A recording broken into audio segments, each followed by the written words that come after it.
Sasha. We've seen her before. Hi, Sasha.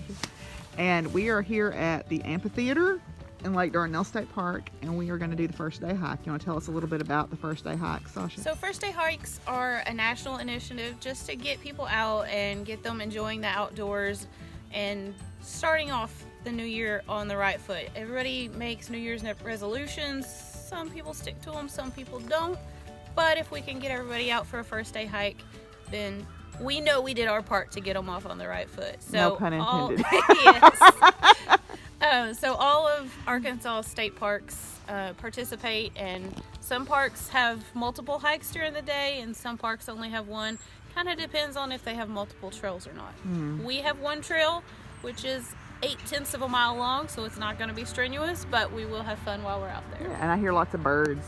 Yeah. So that's good. Lots of activity this morning. I saw the pelicans today up on the river. Yep. So that's cool. And the cormorants are leaving the roost, so there's lots of them flying around too. Cool.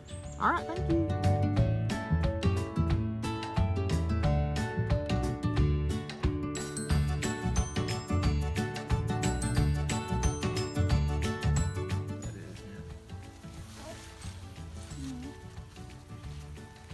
So you have that one little seed all by.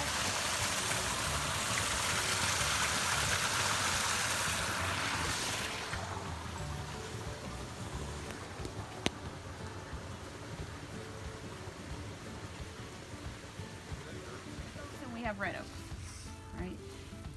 Most of the time, the leaves are way up high, but right now they're down low, so we're going to take advantage of that. The way you tell the difference between the white oaks and the red oaks is by looking at their leaves.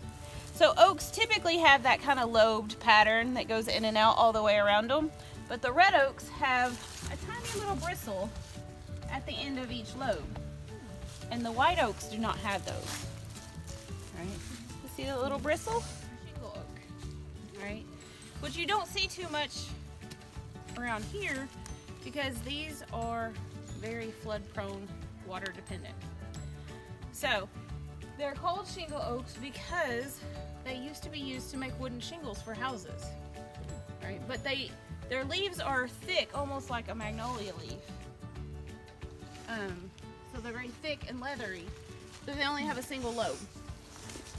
And this is the only one we have in the park because at one time this area flooded before the navigation system was constructed, and we had actual Lake Dardanelle.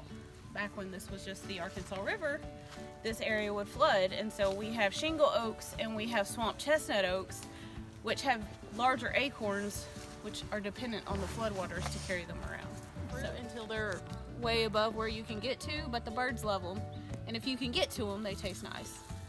But you can always tell these little warty protrusions on the bark, and this tree on the backside has some really nice ones, that it's a sugarberry or a hackberry. Identify which one is which, and I always get them backwards and have to double check in the book, but they're usually a really bright vivid green, and in the springtime they bloom pink flowers about the pink of her jacket, and they look like little baby booties. And after the flowers are pollinated, they produce little bean pods. The flowers and the beans are edible. The Forest Service guys have assured me that they are going to search through their stores and see if they can find one big enough, but I haven't found one yet. So I'm sure that this tree has been here for a very, very long time. I just don't know exactly how long. So she's survived a whole lot of storms that other trees have not, which makes me very happy because when we have storms and trees start going down, this is the one I check first. She's one of my favorites. What kind is it? She is a northern red oak.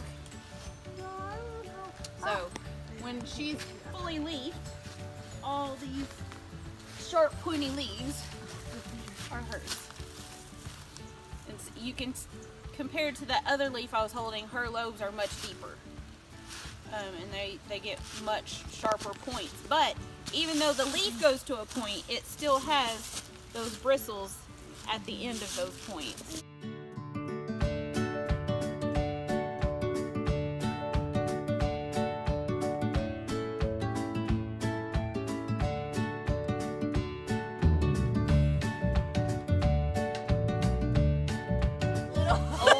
very soft. What is it? It's a mushroom. It's just a Oh, wow. it's a slimy little mushroom. They're kind of like jiggly, like Jello. Let's wait for her.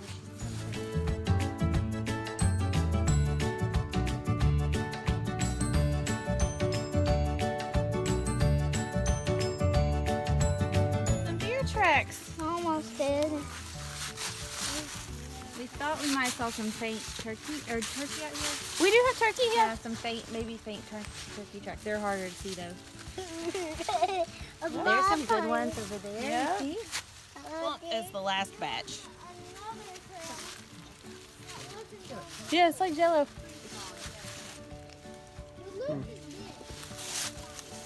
Cool. That's not what you would expect it to feel like. No. You want to touch it? Squeeze them. You want to touch it? This one in particular is a cedar tree, which most people use for cedar boxes and things that they want to keep bugs out of or keep water from getting around, because that's one of cedar's really great qualities, is insect and water resistance.